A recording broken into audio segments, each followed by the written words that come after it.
Hello, hello, welcome. So, I am Christina Richardson. I am the B2B buyer at Sankofa Video and Bookstore and Cafe in Washington, D.C. Tonight is our Thrive Black Girl event. Thank you for joining us.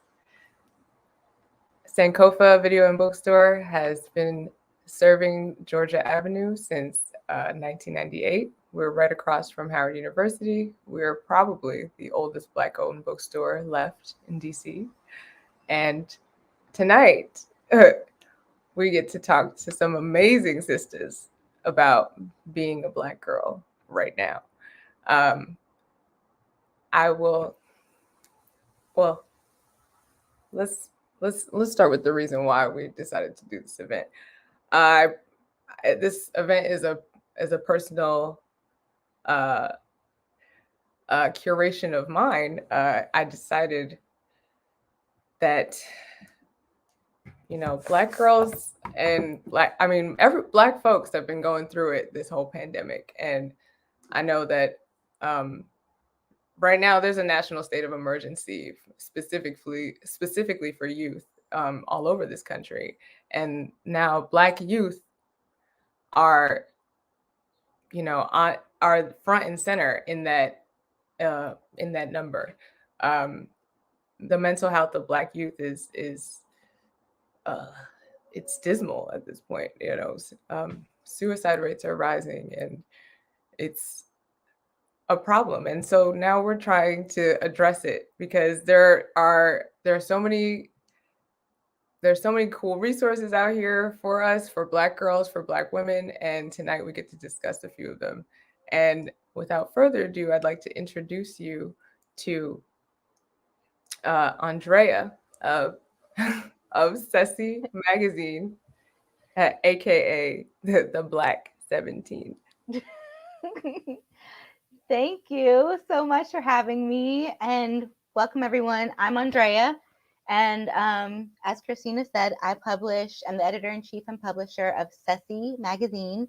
It's the only teen magazine for Black girls on newsstands. You can find us on our website, cecimag.com, to subscribe, or go to Barnes & Noble or Books A Million and Sankofa, starting with our summer issue. You can pick up a copy there. Our current issue is right here, Spring, and it features Aria Brooks from the Disney Plus movie Better Nate Than Ever. Great movie, by the way. And really, I created Ceci a decade ago to fill that void in the mainstream magazine marketplace in which Black girls are virtually invisible. Um, as a teenager, I devoured teen magazines, but I never saw myself on the covers or on the inside pages. And the content didn't really speak to me as a Black girl, what I was going through a lot of the time. So when I was 17, I just had this thought that if nothing's changed by the time I'm done with school, then I'll start one myself. And that didn't happen right away, but it eventually happened. And that's what Ceci is about. And you can check it out online. We're on Instagram, Twitter, cecimag.com. Subscription's only $15 a year. And we publish quarterly. And that's pretty much my intro for Ceci. And please feel free to answer or ask any questions at the end of the discussion today, and I can answer anything you want to know. And so, Christine. Hi, thank you so much, Andrea. We really appreciate you joining our discussion. We're going to be talking with you as well as Dr. Brittany Cooper, Dr. Chanel Craft Tanner, and Dr. Susanna Morris. And this conversation is really going to go into what it means to be a Black girl right now. And when we say that, how do we protect Black girlhood? How do we preserve it? And how do we make sure that folks have the keys and the support they need to be thriving? So this is Thrive Black Girl, and we want that to happen. And so we're so excited to welcome everyone onto the virtual stage. Thank you all for being here today. I cannot tell you how excited I am to talk to you all because I was a teen who was looking for things to hold on to have resources. And quite honestly, I'm reading this as an adult and it is helping and supporting me. So I know that the young people that are encountering your incredible book, A Guide to Crushing Girlhood, Feminist AF, can we say the AF? We'll keep it PG for now, but we know what it means. Always and forever. Always and forever. Yes, I love that. I want to just jump right into the conversation and talk to the younger you. So who were the people that championed you as young folks and helped you just create the vision of who you are today? And we can start with Dr. Tanner. Can I call you Chanel? Okay. Yes, please call me Chanel. That's fine. And if you hear crying in the background, just let me know. There's something happening. My daughter is in charge. The 9-year-old is in charge of the 5-year-old right now. So there's something not right. My Black girl champions, it's my auntie. I think so much about her. This is my mother's sister. They're about 18 months apart. She's her older sister. And she was just such a strong model for what it meant to be a Black girl and what she was darker skinned. And I just always think about the fact that when we were growing up and the weather would get warm, the sun would be coming out, she would go get baby oil and put it on and sunbathe outside. And I grew up in New York. We took a trip to the beach every summer. It's our favorite place. And she was trying to get darker. So I grew up thinking that was the point of summer. And excited about my summer darkness coming in. And I didn't realize how rare that was until, I was older and saw people shying away from the sun and putting on sunblock. And of course, now we know that's very dangerous to be putting on baby oil. Don't do that.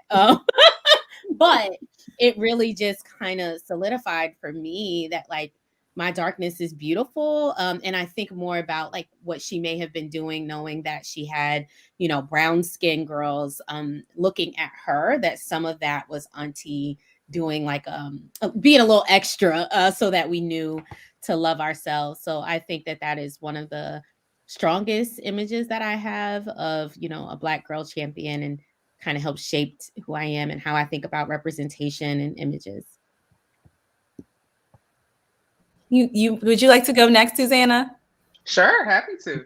I think for me, my champion was my mom. My mom is an iconoclastic kind of woman, a Jamaican immigrant, immigrated as an adult, and just kind of, my earliest model of badassery and feminism. So, my mother always was just like, look, marriage, I don't know. Women get the raw end of the stick with this. I don't really think that people should get married. Certainly not women. You could have a family, you could have babies, and you can raise them with other women, right? Like, she would always come home and say, "Ooh, I'm not married, so I don't have to cook. Y'all can fend for yourselves," right? This was a thing she would do at least once a week that I always found really funny. And me and my siblings were like, "Ooh, hot dogs." Like, we were not mad, right? Because of course I grew up eating very delicious oxtail, brown stew chicken, all that. And I wanted to eat American food, or what I thought was American food. So I was like, "Ooh, can we go to McDonald's?"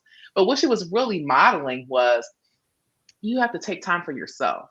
It's not just about devoting all of your time and energy to other people. Sometimes you need to come home, take your bra off, and lay down and woo-saw for a few minutes, right? So I saw that early on, and she was also just very much a champion of me being independent, going to school, getting my degrees, really getting all the opportunities that she didn't have, right? So she was my early champion.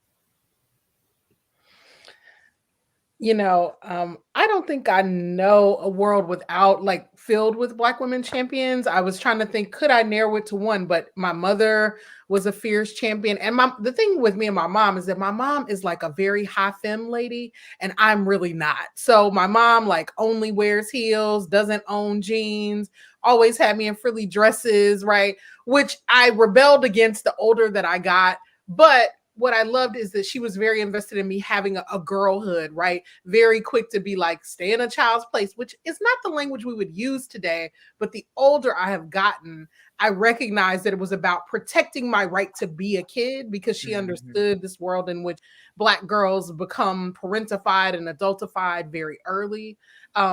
And then my mom had 3 sisters, 2 of whom are still living. And so I got an auntie squad, right? And one aunt sent dolls and books. Another one was the one that I would call to sort of take me to buy gifts for my mother. The other one would save me when I got tired of everybody. And so she's the person that would come to the house and be like, let's ride to the bookstore, the used bookstore, and get 25-cent, dime store novels. And so everywhere that I look, all of those women, I feel like I'm an amalgamation of them, but in a way that, didn't feel, they didn't ever pressure me to be anything other than the girl that I was. So they didn't, what I love about them is that none of them said, here's the proper way, or here's the family legacy, or here, it was none of that. It was just like, you out here, we all out here trying to figure it out. And I don't come from people with pedigree. My mom was a single mom. Her sisters, for the most part, were single moms. And so they just raised all us kids together. But I was a girl among a bunch of boy cousins. And so I also had to kind of learn how to manage being among a bunch of, I still call, no, they're all grown people today, but I call them all knuckleheads because they were. And so, yeah, I think the reason that I have trended towards collectivity and always having a crew and a squad of women around is because it's the safest thing. It's the place that I feel the safest. It's the thing that I have known the most in my life. Yeah. Thank you for sharing. Andrea, do you want to talk about your experience and who championed you as a young person? Yes, I would agree with Brittany in that there have been a lot. My mom, my aunts, my grandmothers, but I think my mom would take me to the library once a week, and I would write letters to book companies, like, would you publish my book? And they were like, you need a manuscript first. And I said, got you. Okay, next time. But I was like 10. But anyway, but also a person who really stands out is my grandmother's, my mom's mom. She was actually born in 1908, and she lived to be 103. I was 30 years old. Wow. And she didn't even coming up at basically the turn of the century, she never backed down from anyone, not the white people. And she was at risk of getting lynched especially back then. There was even actually a truck of white men that came to her house to lynch her one time, and she had some black men neighbors come over with their guns, like, what you trying to do? So it was really it was rural Georgia. So she would tell me all these stories about growing up, and then the families, like my mom and her sisters, would tell me even more stories about how grandma would say something like her saying cuss a bull off a bridge. and just everything. Like, I'm going to stand firm in who I am. I don't care who you are.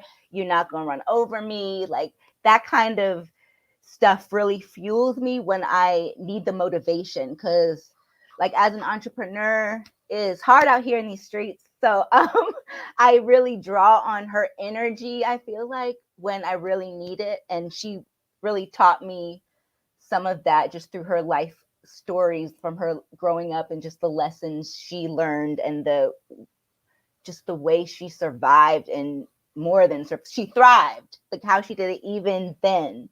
Even yes, bring it back full circle to the thrive. Thank you for that. Thank you.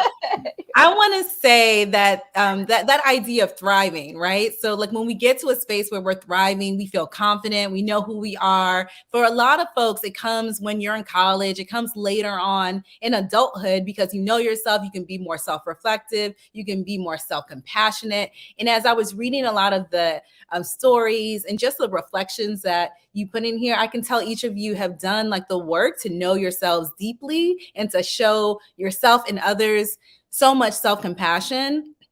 And I love the fact that you all talk about this, even in the title, this idea of crushing girlhood, you know, to be firm in it, to like really like it's not going to overtake you. It's going to be hard. You're going to face challenges, but you're going to sit and you're going to crush it. You're going to do well, you know? So my question is, how did you come to this idea to create this collection? And between the three of you, how did you parse it out? Because all of you seem to really shine in each chapter, but there's so much. How did you decide who would write what story would go in each section? Who would like to start? I can start. Oh, that was that's Chanel, Crushing Girlhood. Go ahead. Yeah, okay. You can talk about Crushing Girlhood, Chanel. I'll talk about the ordering or what have you. We wrote the book collectively, but also separately. We come back together. So we had a really organic method of working together. So we decided on the kinds of chapters we wanted to write, the issues that we wanted to tackle, self-confidence, friends, sexuality, dating, all those kinds of things. And then we all were like, no, I want to write about family. No, I want to write about, and we went back and we wrote about them, and then we shared them with one another. And so everybody's hand has touched every single chapter. So that's why you can hear our voices, but it also sounds like one kind of like, not to get too churchy, but like the Clark sisters, that particular kind of harmony that they do, where you can hear Jackie, you can hear Karen, you can hear the different ones, but they sound like one voice. And I feel like that's what came out in Feminist AF, because yeah, you can hear, all the like kind of good slang and language. That's Chanel. Me and Brittany were like, what's the new language? We all know all that. Certain type of crunk fire, that's B, right? Certain things, that's me, right? But it all, comes together to sound like one unified voice. Yeah, the writing process was really beautiful. And I think we actually bonded, like we got closer through that. And it was really, it was both beautiful, but also really challenging. And to the crushing girlhood piece, it's because we had to all go back to our own girlhoods. We had to sit in that. And I think, I know none of us had easy girlhoods. We all dealt with some hard things that were really unfair, that were structural things, right? That we could really point to now. And I didn't have the language of feminism until I was 18. Brittany was also grown when she got it. Susanna was a little baby feminist, as she puts in the book. But a part of us, as we sat back and thought about it, realized that so much of what the girls go through today, we went through. But also like now we're feminists. And what would it have meant for us to have had this viewpoint at 12? My daughter, when she was 6, told me she was a feminist. She said that's what I am. And I didn't know the word until college. Like, not that I had a negative connotation of it, never heard that word in my life. And so, very exciting. We threw her a party. We took her to Olive Garden and like had a whole ceremony. We wrote about it on the remix.substack.com. You can go check out our writings there. And I put it all in and told you how to do one if your 6-year-old says that they're a feminist. Love that. Oh my gosh, I love that, to have like to even celebrate that. You know what I mean? That is so dope. That is so dope. Well, a few months before, she decided she was also a Christian and marched down the aisle and told the pastor, and there were built-in celebrations for that. Yes. Right? Like there was a ceremony. She had a baptism. She wore white. And so when she then said she was a feminist, I'm like, well, we need parties. We need some celebrations too. I know that a part of the baptism piece was fun and she'll always remember it because there was a ceremony. Yep. So, I wanted to create that for her so that she'd have that. But then it's like, okay, it's cute. We told her 4 reasons why, like, this is what a feminist is. It's, gave her a friendship bracelet because it's about sisterhood. Gave her a little rainbow football and told her, because it's about equality, girls can do whatever boys can do, gave her a heart because we wanted her to know that no matter what they tell you, feminism is rooted in love. The great revolutionary is guided by great feelings of love. It's about love. And then we gave her, a little daisy kit and said, your job is to grow another one, right? Like that is what feminism is. So real cute symbols. I don't know what she did with them. When is the parenting book coming out? Okay, that's the next I don't know what I'm doing yet. Let me get it at 18. Like I told y'all when I came on here, something is going on in the hallway. I can't write that book yet. But I say that to say, that was cute and fine and dandy, but we knew she's going to need some real tools, and she's going to have friendship woes, she's going to have crushes, or maybe not, but then feel like weird about not having crushes because other people do have crushes. So we even talk about, like, you could be aromantic, that's cool. Like, you could be asexual, that's cool. But being able to have that language so that you're not just getting through girlhood. I think we made it through, but we want this next generation to crush it. And it really is about thriving. I think, crush is just a cooler way of saying thriving girlhood. But we want them to get through it and be proud of it. Look back and say, I did that. So sorry, that was a really long way to answer. No, that. I absolutely love it. I appreciate the thought you gave to that answer and the examples you're showing with your own daughter. And those, hopefully folks will watch this and want to model that. They'll go visit the essay you wrote on Substack and take some notes. I know I will. I've been thinking so much about how to teach my young son about the ideas and the philosophy and the ideology behind what it means to be a Black feminist, a Black radical, someone who is like steeped in liberation. He is only 2 and I'm already thinking about these things. So they're such big moments, but if you can turn them into rituals and traditions and find ways to like have them ask questions and add their own little perspective to it, it does something so meaningful because they get to build their own opinions and ideas. Since we're talking about definitions, I do want to shout out the fact that you guys had the awesome glossary in the back, and you write the definition of feminism in the glossary. Would you mind reading it to the audience? And from there, Andrea, I do want to ask you a question regarding how you instill and really share feminist ideas in your work and the folks that you publish and the contributors.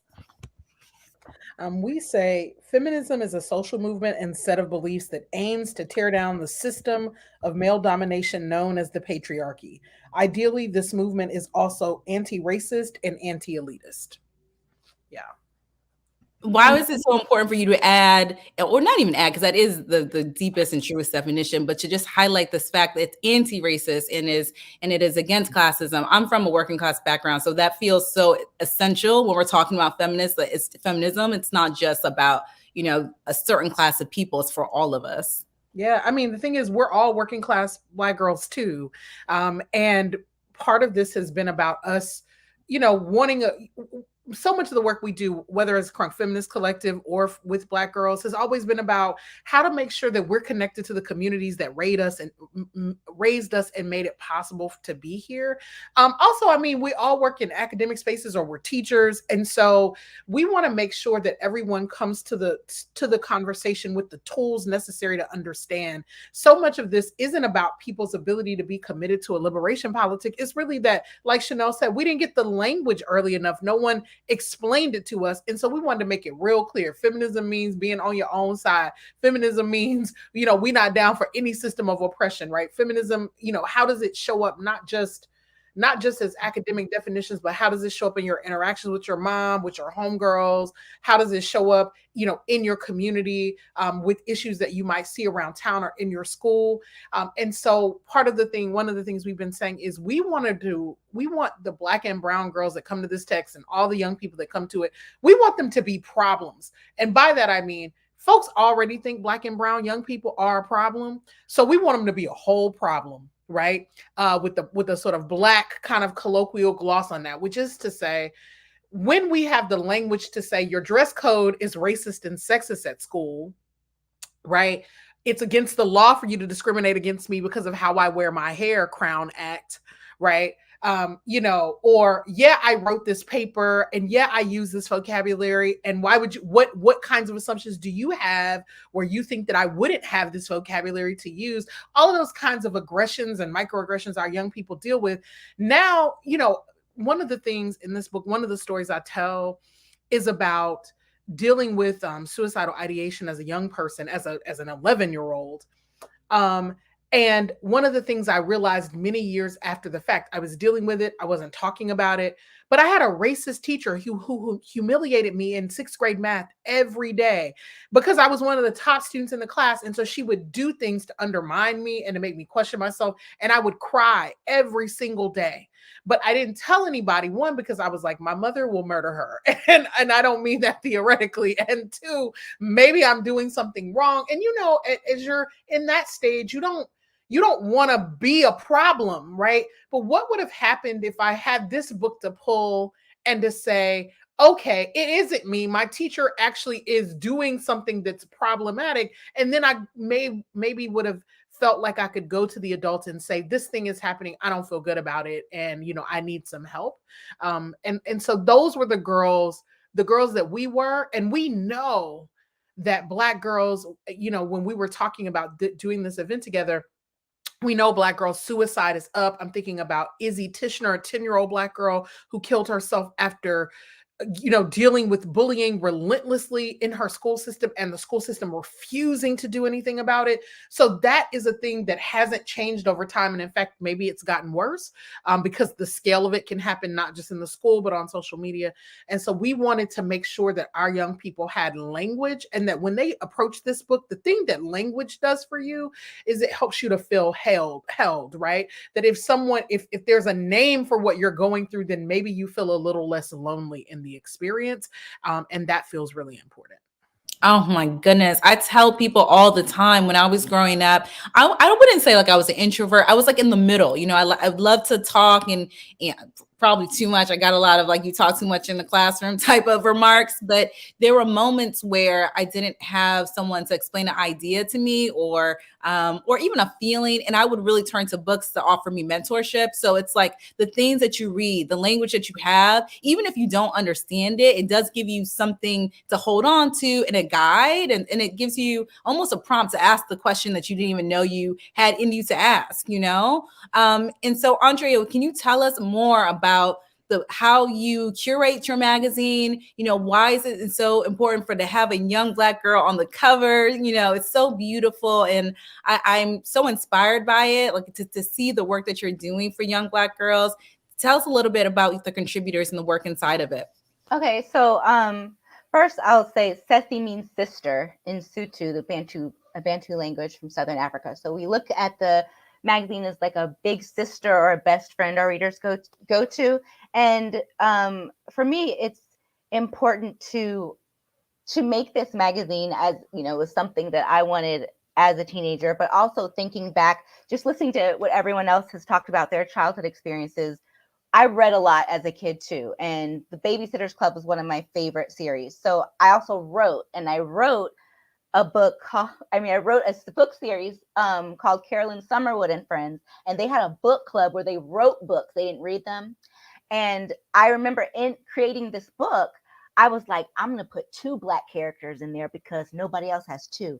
And I thought I was doing something. And so I think it wasn't until I realized as I got older, like, oh, no, that's just what the society was doing. But I can have all Black people if I wanted to. And I always thought that, oh, all Black people, that would be like too many. We're not supposed to do that. So it took me a while to get to that point. And I was probably a teenager, just like when I was reading the magazine. So it's really important to me that we feature Black girls. We also feature a few guys on the cover from time to time. That we have Black women and men writers. We have one man writer. We have POC designers.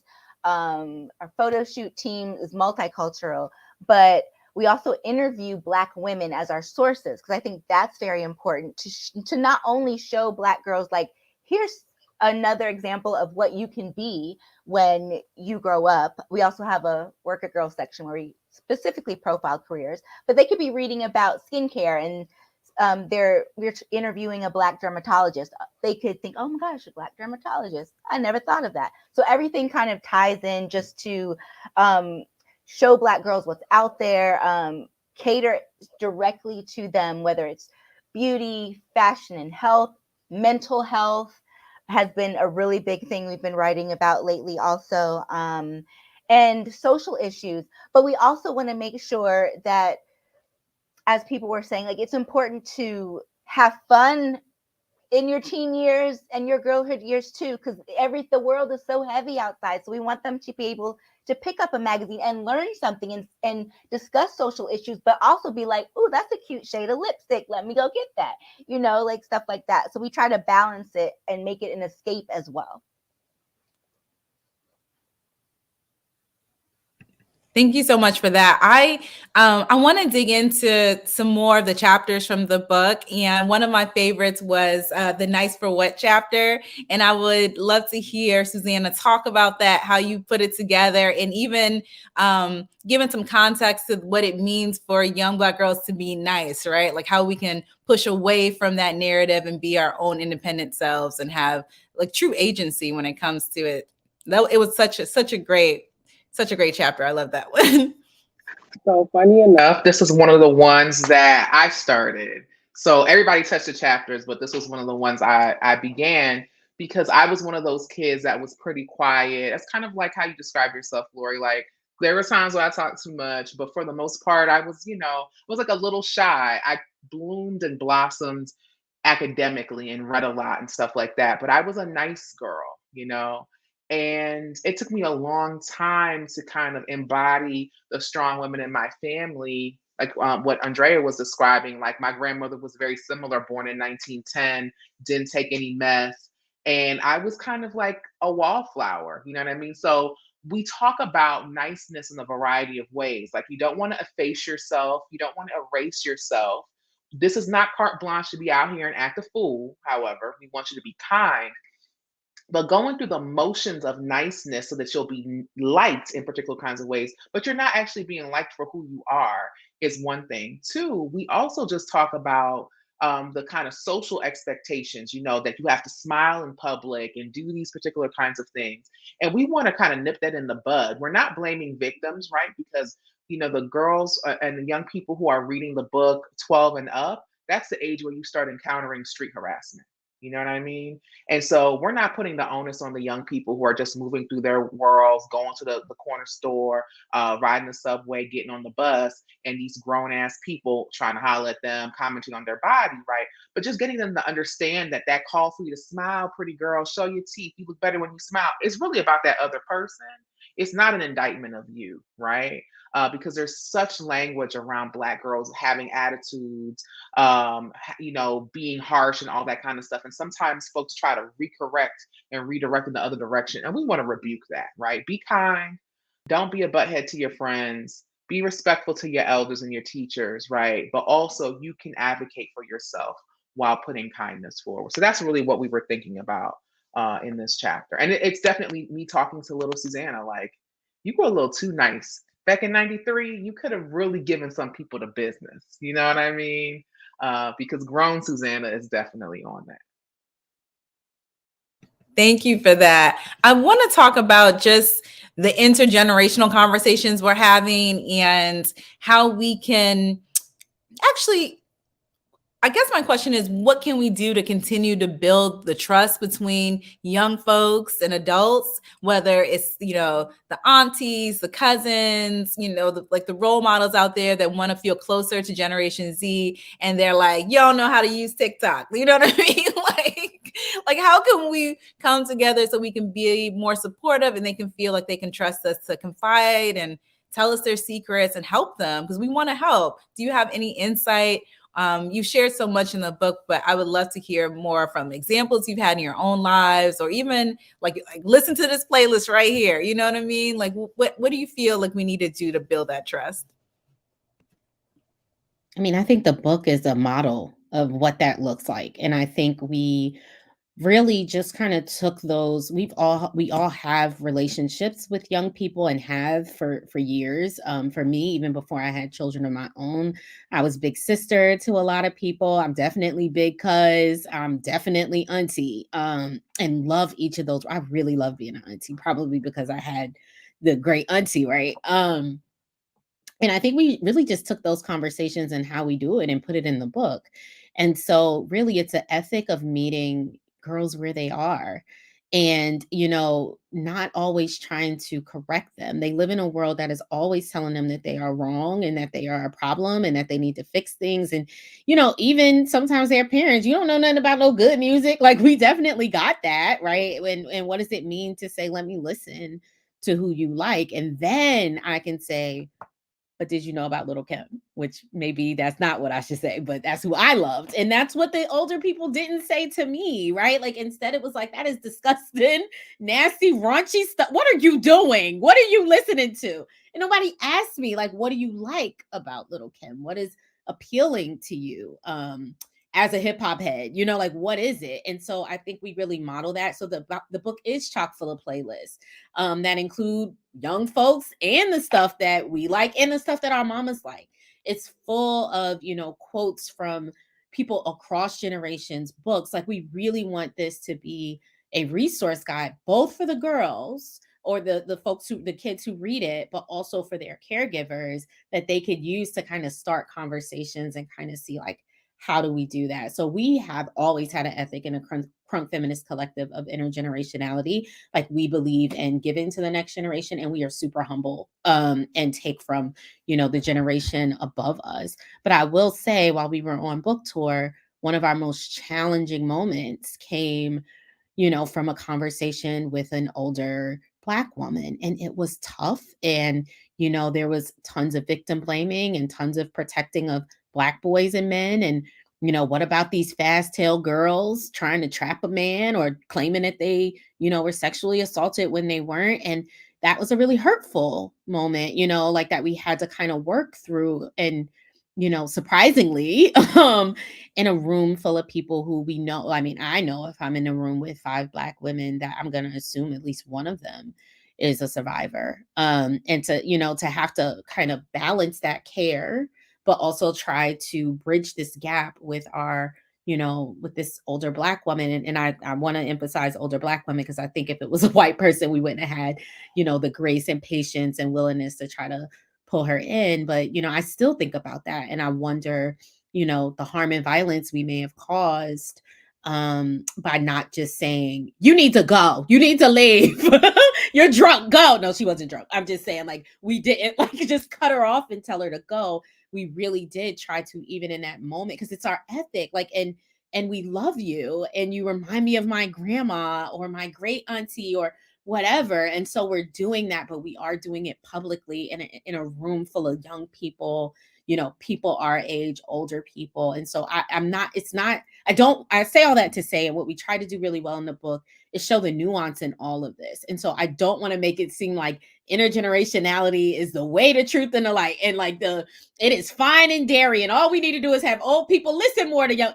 It is hard, and you may want to curse an old lady out. It's complicated. I understand it. Like, and even in that, I think what you did for that audience was also model how you can bring people in and how older people can be wrong. Like I remember like being a young person and being like, oh, this adult, like I'm right and this adult is wrong. And a lot of times they didn't apologize. They didn't like acknowledge my correctness, but it was just like dismissed and ignored. So even showing that in some scenarios, an adult, an elder can say something and they can be completely off. And that's okay. Like that's okay for us to like, you know, advocate for ourselves and say like, this is not acceptable. This is different. This is like, you know, it's a teaching moment, even when it's so like when you're like, get out, but you're having a moment where especially hard because it was in an all Black space, right? Yeah. So I think that, you know, that added a different level of both care, but also like, you know, it felt like she was representing a significant portion of our community, and that's who we wrote the book for.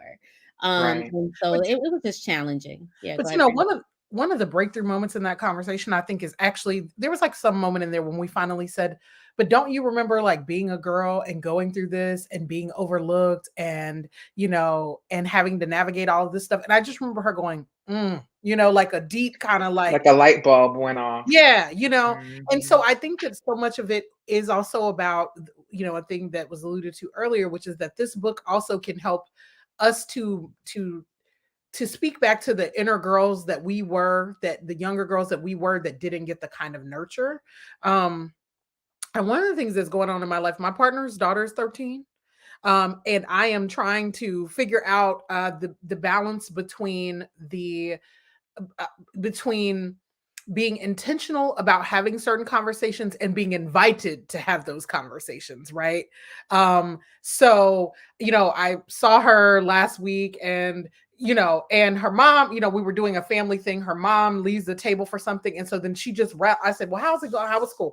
And so she rattles off a whole list of real serious things happening in the 8th grade. A bunch of kids in her class are having sex. She's just announcing this to me in the TGI Fridays. And some girls got pregnant and she runs it all down. And then by the time her mom comes back to the table, she is like, okay, I'm done. And so later I say to her dad, like, your kid, like, what you want me to do? And, you know, and he was like, oh, all of this is going on. And I was like, right, you know, because I was like, you know, that, you know, you got to be a good ally to the parents, which is the thing we try to do in this book too, is to say, we're not giving your kids carte blanche to do a bunch of stuff and you not know about it. We want to be like that kind of buffer zone. So I'm trying to be that for her. And at the same time, so then later her grandmother, my partner's mom, comes to me and she says, well, maybe, you know, the girls are going through a lot and maybe we should have a girls' night and all of us can get together and talk to them. And my whole, like, I was like, absolutely not. No.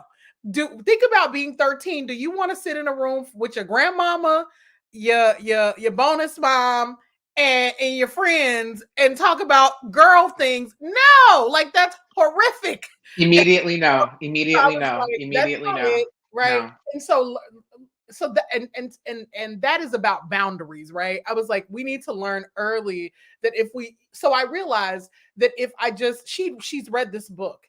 And I realized that she was like, oh, okay, you get it. So I can tell you all the stuff and I don't have to, you know. So we want that openness. And also I was like, and I said to her dad, the thing that most matters to me, I was like, somebody in this family has to know what is going on with his 13-year-old. So we cannot shut that down by then putting her in a high pressure situation and being like, we're going to talk about everything that everybody feels nervous to talk about. And so I think that we're trying to be the kind of inappropriate, edgy aunties who can have the conversation and also, you know, be guides about how to have these conversations in ways that don't make us all feel crazy and alienate young folks who do need a sounding board on occasion. Oh my goodness. It's so wonderful that she was just like, okay, we got 15 seconds. Let me tell you everything right now. What happened? I love that. Oh my goodness. I do want to talk more about the magazine too. Excuse me. Are there any topics that you feel like have really shined on the page? Excuse me. That maybe seem controversial? Like what is, you know, are we getting into tell us about it. We haven't, I mean, I feel like we haven't talked like a lot about sex or anything yet, mainly because I haven't gotten the pitches and I need people to write these. these things. Maybe we need to add an excerpt yeah, into I the mean, magazine. yes, because I want to talk more about it. But we had one article. We talked about an article before where we just answered a bunch of questions about sex, and the only and I put it on the cover line because I was like, they're gonna see this and they're gonna want to pick this up. So, and then at a library convention, it was on one of our, that cover was on one of our like displays, and I saw these people, there were two white ladies, they were whispering like they were disgusted, and it was literally just questions, and we talked to like a gynecologist, a sex therapist, something like that, who worked with teenagers. And then this other librarian came up and said, there was a little concern about the topic of, and I said, that article is actually also online. Why don't you go look it up? And she's like, oh, this wasn't like telling people to go out and have sex and just do everything. I was like, no, it was educating them. I feel like they should know about this. So that was the closest we've gotten to any like real controversy, I guess. But we have talked about, and I want to talk about this more too. And I just really, I need more writers. I need more pitches on this topic, but like LGBTQ plus community, because we talked about, I spoke with a woman who had a Black woman who experienced coming out in her college years, and she actually is a therapist now and works with all types of people, but that's one of her focuses. And so she wrote this piece. She wrote it on how to come out on your own terms. It was for the Shy Girl's Guide to Coming Out on Your Own Terms. And I actually got a parent write me back after that issue and like, this is inappropriate for our child. This is not what we want our child to be reading. Please refund my money. And I was like, fine. I hope your kid. I was thinking in my head, I hope your kid is smarter than you. But I didn't say that. Well, you know, as a publisher, you are going to encounter things like that, and I can tell already. You're going to be like your grandma. You're going to stand firm. You're going to be able to like share the mission and know that the things that you're writing or sharing with the community are of value and needed. Like clearly, the kids, they're having sex, they're thinking about it, they're pondering it. They need to know about, sexual reproductive rights in their bodies. So don't, if you need some help with pitches, we can share it on Well Read Black Girl. We can get some excerpts in the magazine. Like, don't be shy, don't back down. Like you can do this and we can help you. Yes, that would be great. That would be great because I would like to do more of that. And it hasn't been like an influx. It's really only been those 2 or 3 times so far. So, but for the also most part, people have, but also that's like, I mean, I love that you are doing this magazine because I loved Teen, 17, and YM. Sassy. Yeah, me too. I had some. I had subscriptions to them all. And I sort of think that my mother got me those subscriptions because she was like, you can just read about it in the magazine, girl, and then you don't have to talk to me about it, right? And so I'm also like, what's up with these parents not recognizing that, have your kids read about it in like well-informed sources, right? And, because some of it's uncomfortable for us all. So like we want Feminist AF to be a conversation starter, but also it's just got good information. So if you really like, I need to know a thing, but I don't want to talk to my parent, we've tried to be responsible. And I know that you are trying to be that as well. And the other thing I thought when you said like this parent was like, we don't want our daughter reading this, I'm like, they daughter probably queer. And, and they probably trying to stave off the inevitable. Like, because parents always know. As a queer person, parents always know. And it be some foolishness. Sometimes they know before we know. So, keep on doing what you're doing. The kids need the information. They need the information. And it's better for them to get it from us, from well-intentioned adults, than the foolishness that they will hear from some of their peers. Some of their peers are well-informed, right? But some of their peers are going to be telling them, well, if you hop up and down, you won't get pregnant. If you do this way, you won't get pregnant. Or if you do, 2 girls can't get, or 2 people with vaginas can't get STDs. Spoiler alert, they can. Like, there's all kinds of foolishness out there. In addition to, when we talk about some of the logistics and kind of reproductive knowledge, but we also talk about heartbreak, because that's something that we don't necessarily, we think we just dismiss, and Chanel, you can follow up because I know you have a good story about this. But like, you can have deep feelings when you're 14 or 12 or 17 or 18. Your feelings are still valid. Just because you're a kid, just because you don't have a driver's license or you can't legally drink or you live at your mama house, does not mean that you don't feel things deeply. Just like you could feel crushed because you didn't make the cheerleading squad or you didn't get the scholarship for the school you want to go to, you can also feel crushed when you see your ex out with your old best friend by the lockers the next day at school. Like, would you not experience the face crack of the century? If you were dating somebody at work, maybe don't do that, and you saw them with another coworker, you would feel away. You would go back to your desk and do your job, but you would be crying in your car at lunch, right? So a 15-year-old can have the same feelings as a 35-year-old, right? Yeah, and I think, that really goes back to the question about, intergenerationality, because I did experience a very hard breakup when I was 16. And it, and exactly what happened. My best friend took my boyfriend and, it ended up, well, look at the faces, girl code completely broken. We are actually cool now. We text each other, we see each other all the time. This is 20 years ago, but we did have a fight at the gas station about it. So like handled it in all kinds of unfeminist ways. But also like I didn't have adults in my life that took those feelings seriously either way, right? The feelings of really strong feelings of like first love. It was like, you better be dating those books, or that's just puppy love. Like that's what we call it. And then when my heart was broken, it was like, oh, please, you'll date again. Like, and it's like, but in this moment, I feel embarrassed. I feel hurt. I feel silly because I still like the guy, like all these things, and not having a grown up to like, yes, maybe because after doing all this whole tour, then a young person that I love experienced the breakup. And I was like, oh, I didn't say that. But in my brain, I was like, this is the most ridiculous nonsense. The way he's going on and on and on, like, get up, stand up, get off your knees, stand up. That's what I wanted to say. And so I had so much empathy to the adults in my life after I spent 2 weeks talking junk about them on the book tour. Then I was that person. So I say that to say I still sympathize with the parents, but also what I did do was take him seriously. And really, like, do you want to go get some ice cream? And really like validate those feelings. I know that hurts. What do you want to do? How can I be helpful?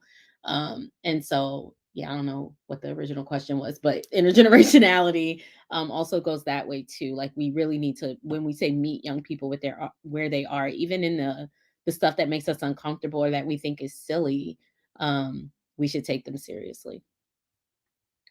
I would love to close with hearing each of you talk about why it's so important to infuse joy, passion, and purpose into your work and into the concept and philosophy of feminism, because there are so many challenging things that you talk about in this book, but on the other side of it, there is so much love and joy and tenderness. And I think it is so important for our audience to know the significance of that and how intentional you are in putting that into your work.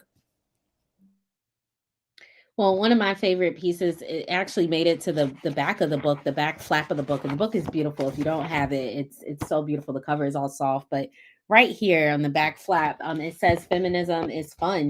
It makes life better. Don't believe it when people tell you that feminists hate men. Don't believe it when they tell you that we ruin all the fun. Don't believe it when they say we are only angry. Our lives are filled with so much joy and passion and purpose.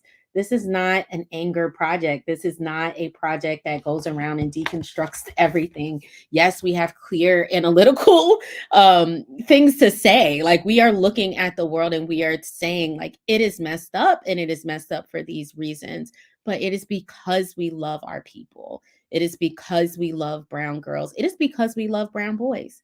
Like it is because we love boys too. I have a son who is somewhere crying right now. I don't know what's going on. But we love our people. And we want the best from them. And this is a tool. This is a tool that we believe can save us. One of many. I'm also a socialist. Like, like that. It's one of many tools, but it is a tool that we should have. And it is rooted in love, like at the end of the day. And that narrative that we are angry that we hate whoever they think we hate.